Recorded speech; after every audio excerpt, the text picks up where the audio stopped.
Manipur da laidiba security force sing sizinaraga lan asi numit mari mangani da loisinba ngammi Manipur thugaiba pamba singi makuta lan pamde haiduna surrender tawbudi aihak ngamloi haina Manipur ki chief minister Nongthombam Birena phongdokre wafam asi ngarang prime minister Narendra Modi na virtual gi kuthangda lupa crore listing ahumga chamanga gi chakwa thorang project sangaba amadi urek uyum tamkhraba matung ngasi lupa crore 9 lakh yankhai humdoi changna Imphal East ki lamlaida natural grass football field ama semgatnaba chief minister N Birena urep uyung tamkhiwaduga mari leinana phongdokkibani Department of Youth Affairs and Sports na sinduna ngasi pangthokiba thoramaduda Youth Affairs and Sports ke minister Gobindas Konthaujam Power Minister Thongam Biswajit Mahut Minister Y Khemchan Water Resources Minister Awangbu Nyumai Health Minister Dr Sapam Ranjan PSED Minister L Susindro Education Minister Thongnaujam Basant Kumar Social Welfare Minister Haikam Dingo Transport Minister Kasim Basum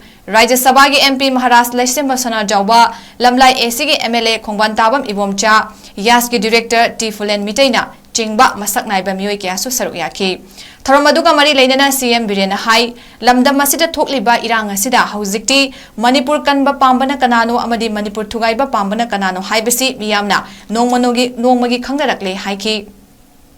Loidana Imphal Ukrul Lambida Chathok Sasin Tauriba Singda donation gi mingda ayat apan pibigenu lambi degi paisa khairaga lan sokna gadaba natte leminari ba phurup kanglup singna yekna bana kanano amadi marupna kanano haiba khangdok lasi haina su appeal tawki yekbasu yai tanbasu yai madugi maitaina selon tribe sangani haibadugi da yaroi madu koi yaning di haidana solidarity rally em kakchakne haidana all tribal student union Manipur achum haibasina hairpa matamda aikoina thingma ngamra Manipur ki praja mayamna sida demand gi rally chali ba khodi mayam democracy ni isam samna khallu bune khodi rally chat bune hai rally da rally ma da magi yaning bana to yaning da do phongbo pul oina ga yo ngasi su yai ngasi su sanari roina manung do da aduk thina aikoi da wonsal laga सरकार the वंसल लगा तो अतमना मैतई जाति the वंसल लगा attack तौरकनी से कोई कना सु खल्लुदे rally the पुंग मापन गमेनी निफु द हो मोरे सोरसानपुर द सब साना पुंग तरा ग मखाई ताब मतम द फॉरेस्ट ऑफिस मै थाब होरपन ड्राइवर फु ब होरपने युम अटैक तो होरपन अतई दगा ताब चिनाव सिंग लमदे अम तो दे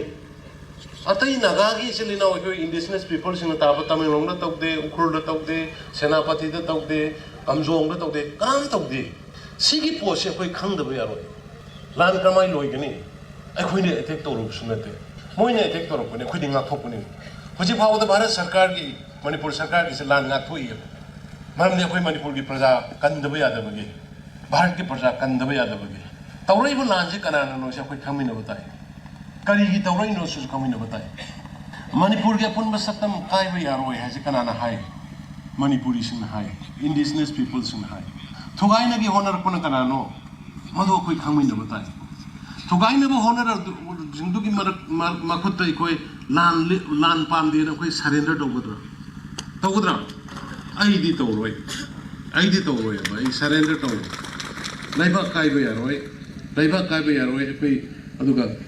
maheuron de gi lemina rai ba koi simna mayam koi punna lemina dab su yaroi. Moi mayamu kandab su yaroi hawgalakpa matamduda akhoi di karisu sem cha haude rally ma salaga admaina khoi de attack torkani ase mang me ba